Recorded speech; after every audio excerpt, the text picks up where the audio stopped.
มาฮอดมือนี้หน้าที่ของน้องก็คือฮักเขาสถานะ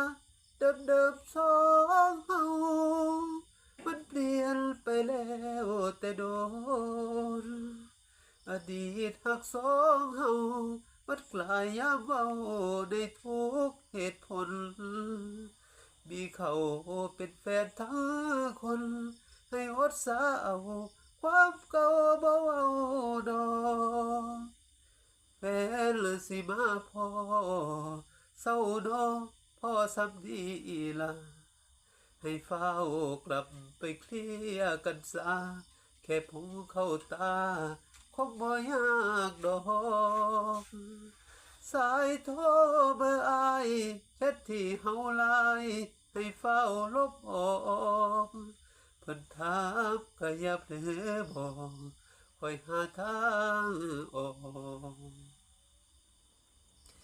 อย่าผิดกันเด้อ